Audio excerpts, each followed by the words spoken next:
안녕하세요. 이미 지나간 일을 두 번 생각하는 성격이 아닌데 어쩌다 보니 이렇게 사연을 적게 되네요. 지나간 연인에 대한 소식을 들었거든요. 지금으로부터 2년 전 저는 사랑했던 남자친구와 파혼을 했습니다. 당시 제 나이 31살이었습니다. 파혼을 하게 되었던 이유는 시부모님 되실 분들의 과도한 요구사항 때문이었어요. 몇 년 전 지방에서 사촌오빠의 결혼식이 있었습니다. 평소라면 부모님만 참석했을 자리였지만 그날따라 부모님께 일이 생겨서 제가 대신 참석해야만 했습니다. 마침 저도 회사 출장차 근처 지역에 있었기 때문에 어려운 일도 아니었고요. 얼굴만 비추고 축의금만 전달하려고 했다가 작은 할머님 눈에 띈 탓에 잘 모르는 친척 어른들께도 안부를 여쭤야만 했어요. 솔직히 제가 낯도 많이 가리고 넉살이 좋은 편은 아니라서 어색하고 불편하긴 했지만 부모님 얼굴에 행여 먹칠을 하진 않을까 걱정스러워 최대한 예의 바른 모습으로 조신하게 인사를 드렸지요. 그런데 이런 제 모습을 다들 좋게 봐주셨나 봅니다. 친척 어른 중 한 분께서 당신 아는 사람의 아들과 저를 이어주고 싶다며 며칠 뒤 연락을 해오신 거예요. 저에게나 저희 부모님에게나 낯설게 느껴질 만큼 먼 친척분이셨지만 조부모님과는 또 그런대로 가깝게 지내시는 분이라 거절하기도 어려운 자리였어요. 어머니께선 어르신 체면 살려드린다 생각하고 얌전히 나갔다 오라고 하셨지만 전 영 내키지 않았습니다. 하지만 제가 딱히 싫다고 할 수도 없는 자리였네요. 약속 장소는 서울 강남의 모호텔 1층에 위치한 카페였습니다. 쑥스러운 말이지만 호텔 카페는 그때 처음 가봤어요. 누군가 저쪽에서 저를 보고 반갑다는 듯이 손을 흔들었습니다. 반면에 저도 모르게 살짝 고개를 숙이며 목례를 했네요. 그 남자, 그러니까 친척 어른이 소개해주기로 한 사람이었습니다. 자리에 앉으니 자기는 이미 시켰는데 뭘 마시겠냐면서 메뉴판을 제 앞으로 내밀더라고요. 아메리카노 한 잔에 15,000원이라는 가격을 보고 솔직히 좀 놀라긴 했지만 최대한 티를 내지 않으면서 다른 메뉴도 찬찬히 훑어봤습니다. 솔직히 호텔 카페니까 당연히 비싸겠다는 생각은 했지만 많이 놀라긴 했어요. 당시 제가 다니던 회사 근처 식당들 점심 식사가 보통 5,000원 정도였거든요.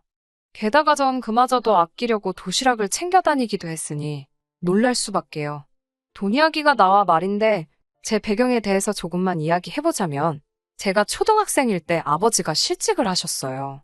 저희 아버지뿐만 아니라 당시 많은 아버지들이 직장을 잃던 시기였습니다. 그래도 건설회사를 다니시던 아버지께선 다른 분들에 비해서는 상황이 아주 나쁜 편은 아니었어요. 회사를 나오시면서 꽤 많은 금액의 위로금을 받으셨거든요. 하지만 위로금은 저희에게 아무런 도움이 되질 못했습니다. 훗날 어머니에게 듣기론 어떻게들 알았는지 몇몇 아버지의 지인들과 친구분들이 아버지께 돈을 빌려달라며 저희 집을 찾아왔답니다. 저희 아버지께선 남들에게 유난히 싫은 소리를 못하시고 거절도 못하세요. 게다가 주변 사람들 말을 정말 잘 믿으십니다. 그렇다 보니 가족이 아닌 사람들에게는 너무나 좋은 분이셨지만 정작 가족들을 힘들게 하시는 분이시죠. 그때도 그랬습니다. 사람들이 도와달라고 오니 모른 채를 못하셨던 모양이에요. 당연히 어머니께서는 절대로 안 된다고 하셨지만 그때만 해도 어느 집이건 어머니가 아버지의 고집을 꺾는 일이 지금만큼 쉽지가 않았어요. 결국 아버지의 고집대로 주변 사람들에게 돈을 빌려주셨답니다. 정작 저희 가족은 제대로 써보지도 못하고 말이지요. 어머니는 그 돈을 못 받을 거라 확신하셨고 아버지는 사람들을 뭘로 보냐면서 어머니께 화를 내셨대요. 그 싸움이 몇 번이고 반복되었고 결론은 어머니 말씀이 옳았습니다. 아버지의 돈을 가져간 사람들 모두 다 죽었는지 살았는지 아무도 모릅니다. 지금까지 단 한 명도 연락을 해온 사람이 없거든요. 그 이후로 몇 년 동안 저희 가족은 정말 힘들게 살았습니다. 아버지는 당신이 사람들에게 당했다는 사실을 한동안 인정하지 못하고 허송세월을 보내셨습니다. 그로 인해 어쩔 수 없이 어머니께서 식당 일과 건물 청소로 생계를 꾸리셔야 했고 저는 저대로 힘든 학창시절을 보내게 되었어요. 그나마 제가 대학에 들어갈 무렵 부모님 두 분이 함께 장사를 시작하시면서 상황이 좀 나아졌고 제가 직장 생활을 시작하면서 조금 더 괜찮아졌었다고 보시면 될 것 같습니다. 그렇다고 해도 주변의 평범한 중산층 가정과 비교하면 녹록치 않은 상황이긴 했지만요. 아무튼 저는 그렇게 살고 있던 반면 남자친구는 겨우 커피 2잔에 3만 원을 아무렇지 않게 써버리는 모습을 보니 나름 충격적이긴 하더라고요. 심지어 커피는 반도 넘게 남았고 카페엔 30분도 채 머물지 않았으니까요. 제가 무슨 생각을 하는지 아는지 모르는지 남자친구는 이제 저녁을 먹으러 가자더군요. 자기가 이미 예약도 다 해놓았다며 얼마 멀지 않은 곳의 일식집으로 저를 데려갔습니다. 언뜻 보니 한 사람당 25만 원도 넘는 식사였어요. 식당 안에는 손님이라곤 남자친구와 저밖에 없었기에 이런저런 대화를 나누기가 좀 편했습니다. 저는 불현듯 남자친구가 아까 호텔 카페에서 저를 어떻게 알아봤는지 궁금해졌습니다. 저는 남자친구의 사진을 보지 못했거든요. 그러자 남자친구가 사실 자기는 제 사진을 이미 봤었다고 하더군요. 결혼식 때 찍은 단체 사진에서 저를 보고 자기가 다리를 놔달라고 했답니다. 그제서야 왜 저를 잘 알지도 못하는 먼 친척어른께서 다리를 놔주신 건지 조금은 납득이 가더라고요. 그러면서 남자친구가 자기 집안 이야기를 꺼냈습니다. 남자친구 아버님께서는 부동산 임대업을 꽤 크게 하고 계시고 자기도 곧 그 일을 물려받을 거라면서 지금은 그 부동산들을 관리하는 일을 하고 있다고요.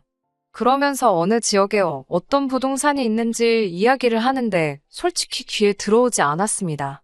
여러 가지 감정이 교차했거든요. 좀 전까지는 나름 호감도 느껴졌고 어쩌면 잘 될지도 모르겠다는 생각도 들었었는데 갑자기 왠지 모를 주눅이 들었어요. 어쩌면 제가 스스로에게 자격지심이 있었는지도 모르겠습니다. 당시 제가 좋은 직장을 다니고 있긴 했지만 남자친구의 조건에 비하면 한없이 초라하게만 느껴졌거든요. 남자친구에 대해서 알게 될수록 얼마나 부담스럽던지 식사를 제대로 즐길 수도 없었고 대화에 제대로 집중도 되지 않았습니다. 남자친구는 뭐가 그리 좋은지 저를 보고 생글생글 웃는데 저는 마음이 너무 불편했어요. 남자친구가 집에 데려다 주겠다는 걸 극구사양하고 지하철 타고 집에 왔습니다. 집에 도착하니 부모님께서 어땠냐고 궁금해하시며 물어보셨지만 대답할 힘도 없었어요. 그동안 연애를 안 해본 것도 아닌데 온갖 진이 다 빠진 기분이었습니다. 들으시는 분들께선 겨우 비싼 커피 한 잔에 밥 한 끼 얻어먹었다고 뭘 그렇게 오버하냐 하실 수도 있지만 솔직히 잘생기고 조건도 좋은 남자가 저한테 적극적으로 다가오기까지 하니 왠지 정말 공주가 된 기분이었거든요. 무도회에 간 신데렐라가 집에 돌아왔을 때 이런 기분이었을까요? 하지만 결혼은 현실이라는 말을 귀에 못이 박히게 들었기에 못 먹을 감 찔러도 보지 말아야지 생각했습니다. 침대에 대자로 누워 뻗어 있는데 남자친구에게서 전화가 걸려왔습니다. 남자친구는 저에게 잘 도착했냐며 다음에 또 만나고 싶다고 하더군요. 전에 TV에서도 소개됐던 비싼 레스토랑을 말하면서 같이 가자길래 이번엔 제가 장소를 정하겠다 했습니다. 그리고는 제가 다니는 회사에서 얼마 떨어지지 않은 곳에 위치한 프랜차이즈 아이스크림 가게로 오라고 했어요. 남자친구의 애프터 신청 자체는 너무 반가웠지만 확실히 제 의사를 전달하려면 제가 편한 장소로 가야겠더라고요. 그렇게 이틀 뒤 남자친구를 만났습니다. 남자친구는 보고 싶었다며 지난번보다 훨씬 적극적으로 저에게 다가왔습니다. 저는 그런 남자친구에게 솔직한 제 마음을 털어놓았어요. 다리를 놔주신 저희 친척 어르신께 들었는지 모르겠지만 나는 당신처럼 잘 사는 집딸이 아니라고요. 지금 비록 좋은 직장을 다니고는 있지만 매달 얼마씩 부모님께 생활비도 드려야 하고 앞으로도 계속 도와드려야 할지도 모른다고요. 연애도 남자한테 전적으로 의지하고 싶지 않은데 당신과 나는 차이가 너무 나기 때문에 내가 당신을 위해 해줄 수 있는 게 없을 것 같다고 허심탄회하게 털어놓았습니다. 마지막으로 나는 분수에 넘치는 것을 욕심내는 사람이 아니니까 당신은 당신한테 어울리는 여자를 만나라고요. 제 진심이 통한 걸까요? 제 이야기를 듣던 남자친구는 그런 저를 한참 물끄러미 쳐다보더니 정말 자기가 사람을 제대로 본 것 같답니다. 지난번에도 좋은 사람이라는 걸 느꼈지만 오늘 이야기를 듣고 나니 정말 심성이 고운 사람인 것 같다면서 자기가 찾던 이상형이 맞는 것 같다고 정말 진지하게 만나보고 싶다고 하더군요. 어쩐지 남자친구도 이번에는 지난번과 달리 태도가 한층 심각해진 것 같았습니다. 저는 남자친구에게 그럼 생각해 볼 시간을 달라고 했어요. 남자친구는 너무 오래 기다리게 하지는 말라면서 저를 집에 데려다 주었습니다. 며칠간 고민 끝에 헤어질 때 헤어지더라도 한번 사귀어보는 쪽으로 결심했습니다. 남녀 사이라는 게 어떻게 될지는 사귀어보지 않으면 모르는 일이니까요. 적어도 저는 제 속내를 숨김없이 보여주었으니 속된 말로 꿀릴 것 없다는 심정이었습니다. 솔직히 부모님의 가난은 제가 어떻게 할 수 없는 일이기도 했고요. 그렇게 저희는 연인 사이가 되었습니다. 그리고 사귄 지 고작 몇 달 지나자마자 남자친구는 저를 자기 부모님에게 소개하고 싶어 안달이었어요. 하루빨리 눈도장 찍고 결혼 승낙을 받고 싶다고 했습니다. 하지만 저는 솔직히 걱정도 되고 두려운 마음도 있었기에 조심스러웠어요. 남자친구와 시작할 때는 젊은 남녀로서 솔직하게 터놓을 수 있었지만 어른들을 대하는 건 또 다른 문제였으니까요. 행여나 당신들의 잘난 아들한테 빌붙는 그런 여자로 저를 보시진 않을지 별의별 걱정이 다 되더라고요. 아마 제가 남자친구를 그만큼 많이 좋아했기 때문이었을 거예요. 결국 사귄 지 6개월 만에 남자친구의 부모님을 만나게 되었습니다. 처음으로 남자친구 집에 갔던 날이기도 하고요. 아무것도 사오지 말라는 말씀이 있기는 했지만 그래도 빈손으로 가기는 뭐해서 식사 후에 먹을 만한 디저트로 백화점에서 파는 케이크를 사갔습니다. 남자친구의 집은 연예인들이 살 것 같은 고급스러운 아파트였어요. 남자친구의 아버님은 풍채가 좋으시고 호탕하신 분이셨어요. 어머님께서는 약간은 차가워 보이는 눈매와 화려해 보이는 외모를 가지고 계셨습니다. 특히 어머님은 나긋나긋한 말투를 가지고 계셨지만 말수가 적으셨기 때문에 덩달아 저까지 더 조심스러워지더라고요. 사귀는 사람의 부모님을 만나는 건 살면서 처음이라 몹시 긴장되고 초조했습니다. 마치 가시방석에 앉아있는 기분이었어요. 게다가 느낌상 보아하니 두 분은 절 그다지 궁금해하지 않으셨는데 남자친구 혼자서 어지간히 저를 보여주고 싶어 했던 것 같더라고요. 그것도 모르고 온 제 자신이 한심하게 느껴지던 찰나에 어머님께서 저에 대해 이것저것 물어봐 주셔서 어찌나 감사했는지 모릅니다. 어머님은 제가 어디 학교를 나왔는지, 어디 직장을 다니는지와 같은 기본적인 것들을 궁금해하셨어요. 제 생각이지만 어머님도 대화를 어떻게 이어나가야 할지 잘 모르셔서 저에 대해 아시면서도 물어보시는 것 같았습니다. 오히려 그런 게 인간적으로 보여 마음이 한결 편해지긴 하더라고요. 어머님께서는 당신 아들과 잘 만나줘서 고맙다며 부모님은 뭐 하시는 분들이냐고 물어보셨습니다. 제가 대답을 하려는데 남자친구가 저를 가로막으며 작은 사업을 하신다고 대답하더라고요. 제가 의아한 눈빛으로 남자친구를 쳐다보자 남자친구가 눈빛으로 마치 자기가 알아서 하겠다는 듯한 사인을 보내더니 사업하신다며 말을 돌리려고 들더라고요. 그냥 넘어갈 수도 있었겠지만 저는 그러고 싶지 않았습니다. 작은 거짓말이 눈덩이처럼 불어나면 얼마나 수습하기가 어려운지 주변에서 너무나 많이 봤기 때문이에요. 저는 어머님께 사업이 아니라 장사를 하신다고 솔직히 말씀드렸습니다. 남자친구가 제가 좋은 점수를 받았으면 싶어서 예쁘게 포장을 해주려고 그랬나 보다고요. 두 분이서 장사하신 지 이제 몇 년 안 되셨다고 설명했습니다. 그러자 어머님의 반응이 약간 떨떠름했습니다. 어머님께서는 어떤 장사인지 꼬치꼬치 물어보셨어요.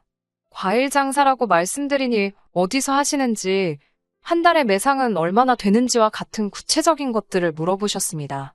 그렇게까지 구체적으로 물어보실 줄은 몰랐기에 솔직히 많이 당황스러웠던 것이 사실입니다. 그리고 솔직히 물론 남자친구 부모님께서 돈이 많으신 건 알고 있었지만 단 한 번도 그 돈이 어떻게 얼마나 많은 건지 제가 알아야겠다는 생각도 알고 싶다는 생각도 해본 적이 없었기에 어머님의 질문 공세가 불편했던 것도 사실이에요. 하지만 어찌됐건 제가 사랑하는 남자친구의 어머님이셨으니 잘 보이고 싶었기에 최대한 아는 선에서 성의껏 대답해 드렸습니다. 그 이후로도 몇 차례 남자친구 부모님과 만나 식사도 하고 커피도 마시고 왕래를 하며 지냈습니다. 이따금씩 어머님이 갑자기 호출을 하시는 일도 있었지만 저를 며느리감으로 인정하셨기 때문에 그러시는 거라고 생각했습니다. 물론 항상 기분이 유쾌하기만 했던 것은 아닙니다. 한 번은 어머님께서 친구분들과 시외로 바람을 쐬러 가고 싶다며 같이 가줄 수 있냐고 물어보셨습니다. 며느리가 운전하는 차 한번 타보고 싶으시다면서요.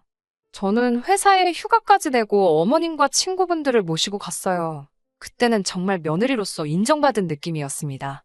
하지만 막상 도착하니 어머님께서는 당신들끼리 할 이야기가 있다며 저는 다른 테이블에서 식사를 하라고 하셨습니다.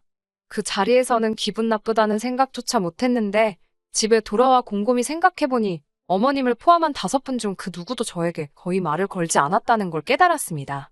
그리고 다른 분들께 저를 제대로 소개하지 않으셨다는 것도 깨달았어요. 하지만 그럼에도 불구하고 애써 스스로 어머님께 사정이 있으셨을 거라고 생각했습니다. 돌이켜보면 번번이 그런 식이었어요. 그래놓고 어머님은 항상 우리 며느리감은 순해서 좋다, 착해서 좋다는 말을 입에 달고 사셨습니다. 그런 가짜 칭찬에 속아 넘어간 저는 바보처럼 남자친구 부모님과 잘 지내고 있다고 믿었고요. 그러다 어머님으로부터 말도 안 되는 제안을 받게 되면서 정신을 차리게 되었네요. 정말이지 어찌 보면 어머님이 저를 살려주신 게 맞네요.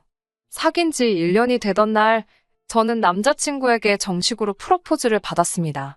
여자라면 한 번쯤 꿈꿔봤을 법한 그런 로맨틱한 프로포즈였어요. 언젠가 이런 날이 올 줄 알았기 때문에 당연히 기쁜 마음으로 프로포즈를 받아들였습니다. 저희 부모님도 정말 기뻐하셨어요. 당신들이 주지 못한 편안하고 안락한 삶을 남자친구가 가져다 줄 거라 생각하셨던 모양이에요.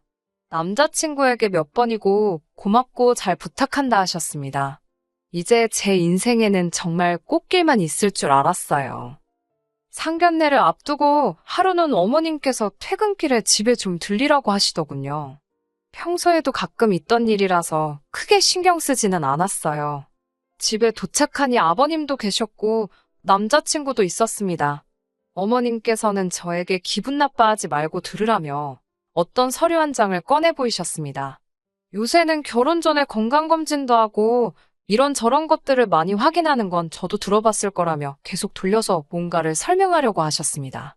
그러자 보다 못한 아버님께서 서류를 건네주시며 저더러 대충 읽어보고 이름 쓰고 지장 찍고 사인하라고 하시더군요. 뭔가 하고 들여다보다가 첫 줄에 적힌 위자료 청구 포기각서라는 글자를 보고 저는 깜짝 놀랐습니다. 남자친구도 제 놀란 표정을 봤는지 원망스러운 표정으로 어머님과 아버님을 보면서 꼭 이렇게까지 해야 하냐며 한숨을 쉬더라군요. 서류를 읽어보니 한마디로 이혼할 때 이혼 사유에 관계없이 위자료를 청구하지 말라는 내용이었습니다. 아버님이 하신다는 말씀이 남자가 사업을 하다 보면 이런저런 구설수에 휘말릴 수도 있는데 그런 거 하나라도 꼬투리 잡아서 제가 이혼이라도 한다고 들면 서로 머리 복잡해진답니다. 따라서 그런 걸 미연에 방지하고자 작성해놓는 서류니까 너무 크게 신경 쓰지 않아도 된답니다. 제가 무슨 말도 안 되는 소리냐고, 제가 물론 남자친구를 믿지만 그래도 사람 일이라는 건 모르는 건데 제가 어떻게 이런 서류에 사인을 하느냐고 받아쳤습니다. 그러자 이번엔 어머님께서 저더러 너 혹시 우리 집에 돈 보고 시집 오는 거냐고 물으셨어요. 당연히 돈 보고 오는 건 아니지만 막말로 남자친구가 바람이라도 피거나 어디서 자식이라도 나오면 어떻게 제가 맨몸으로 나가겠냐고 물었더니 저더러 그런 생각도 하고 사냐면서 무섭답니다. 옆에 있던 남자친구도 저더러 무슨 말도 안 되는 소리를 하냐면서 쓸데없는 소리 하지 말고 그냥 서류에 부모님 말씀대로 이름 쓰고 지장만 찍으래요.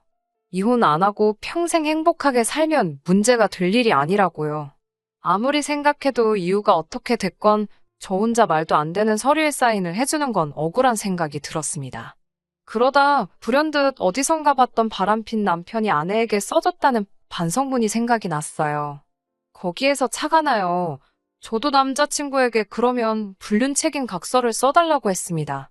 만에 하나 사업을 핑계로 불륜 시 저에게 위자료로 얼마를 지급할 것인지 정확히 명시해서 이름 적고 지장 찍어 달라고요. 그러자 이번엔 남자친구 부모님께서 하지도 않을 불륜에 대해서 왜 각서를 적어달라냐며 저더러 억지 좀 쓰지 말라더군요. 그러더니 어머님께선 저를 달래듯 말씀하시기를 제가 없는 집 딸임에도 불구하고 며느리로 들이기로 한 건 바로 제 성품 때문이라 하셨습니다.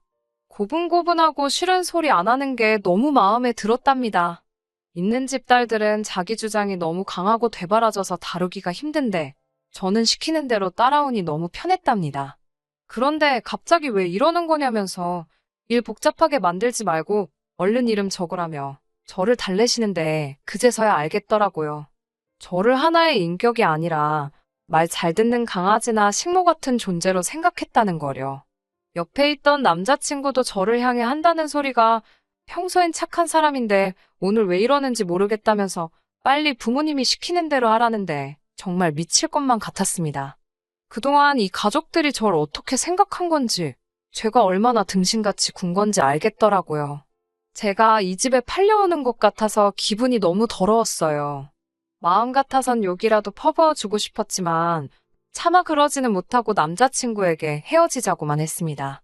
대신 평생 자기 부모님을 원망이나 했으면 좋겠다는 악의를 가득 담아서 네 부모 때문에 헤어지는 거라고 확인시켜 주었습니다. 남자친구 부모님께도 어디서 얼마나 거지 같은 결혼 생활만 보고 듣고 겪으셨길래 이딴 서류부터 작성하게 만드시면서 아들의 결혼 생활을 시작하게 하시는지 참 불쌍하시다. 한마디 해드리고 그대로 그 집을 빠져나왔습니다. 그 이후로 남자친구에게 몇 차례 연락이 왔고 남자친구가 집 앞으로 찾아오기도 여러 번이었지만 이번만큼은 웬일인지 제 마음이 조금도 움직이지 않았습니다. 한 달쯤 지나서 친척 어르신이 연락을 해오셔서는 조심스레 남자친구의 안부를 전하시더군요. 상사병인지 뭔지 먹지도 자지도 못하고 누워만 있는다면서요. 그때는 제 마음이 살짝 흔들릴 뻔도 했지만 잘 참아냈습니다. 저희 부모님이 어르신께 소식을 전하시지 않으셨으면 좋겠다고 정중히 말씀을 드렸고요. 그러다 엊그제 자그만치 2년 만에 다시 그 사람의 소식을 듣게 되었습니다. 그 사람과 헤어지고 나서 저는 일만 하며 살았습니다. 덕분에 더 좋은 조건으로 이직을 하고 승진도 하여 그때보다 훨씬 나은 대우를 받으며 바쁘게 지내고 있었는데 그 사람은 완전히 망가졌더군요. 저와 헤어지고 얼마 지나지 않아 부모님의 권유로 비슷한 재력을 가진 여자와 결혼을 했나 봅니다. 그 여자에게는 그런 서류 같은 것도 받지 않았던 모양이에요. 그런데 얼마 지나지 않아 무슨 연유에서인지 이혼을 하게 되었는데 결혼 생활이 굉장히 짧았음에도 불구하고 위자료로 상당한 액수를 토해내야 했답니다. 게다가 아버님이 하시던 사업에서 탈세 사실이 발각되어 그 부분에서도 엄청난 과태료를 물게 되었고 여러 가지 일들이 있었나 봐요. 한때 그래도 연인이었던 사람이라 이런 소식을 들으면 가슴이 아플 줄 알았는데 아무렇지도 않은 걸 보니 사람 마음이 참 가벼운가 봐요. 아니면 제가 그때 받은 상처가 제 생각보다 훨씬 컸던 걸 수도 있고요. 아무튼 세상에 별에 별일이 다 있는데 그 일을 어떻게 극복해내느냐에 따라 더 크게 성장할 수도 있고 더 아래로 떨어질 수도 있는 것 같습니다. 아무튼 모든 일은 어떻게 받아들이고 행동하느냐에 따라 달린 것 같네요. 여러분도 매사 현명한 선택을 내리시길 바라겠습니다. 끝까지 들어주셔서 감사합니다. 오늘의 사연은 여기까지입니다. 구독과 좋아요, 알람 설정 부탁드리고 더 좋은 사연으로 다시 찾아뵙겠습니다. 감사합니다.